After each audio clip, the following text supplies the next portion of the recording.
Didn't Deebo get traded? Why did Deebo not get traded?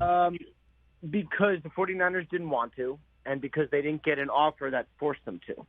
So it's interesting these trade offers don't always get made public, but once I knew Deebo wasn't happening on Friday morning, I mentioned what the offer was. And what's interesting about trade offers is you can actually go in the trade value chart and figure out, was it worth it, was it not? So, you can look at, let's say one team trades for another player. You can look at the trade value chart and be like, oh, wow, the Lions got a great deal on their Jameson Williams trade, for instance, whatever it is.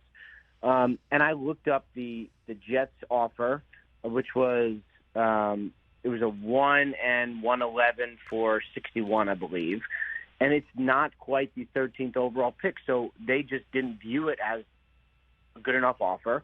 And the Lions' offer was, I think, a 1 and a 3, and the 49ers didn't view that as a good enough offer, and they wanted to keep the player anyway, so they just didn't trade him. And I think we were all waiting for what's going to happen? What's going to happen? Well, they can't take him back, and the 49ers we didn't get enough. We like the player. We'll fix it.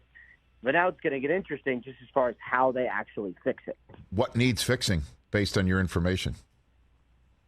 Just the relationship. And I think when a player, so much goes into asking to be traded. And I think, we've talked about his role. He doesn't want to be a running back. We talked about that.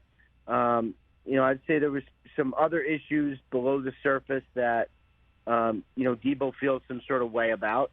We've seen it get fixed in the past. We've seen players, actually the 49ers have had a couple of them. Robbie Gould, I think, was one. Player Raheem Mostert was another who asked to be traded, then came back. So it's not impossible.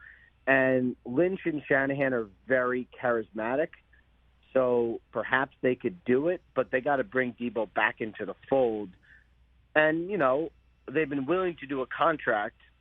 That generally helps people feel better. Like A.J. Brown didn't want to leave the Titans, just really, really liked the Titans. Eagles gave him a good opportunity, plus a huge bag of money, and that makes sometimes people feel better. Ian Rappaport here on The Rich Eisen Show.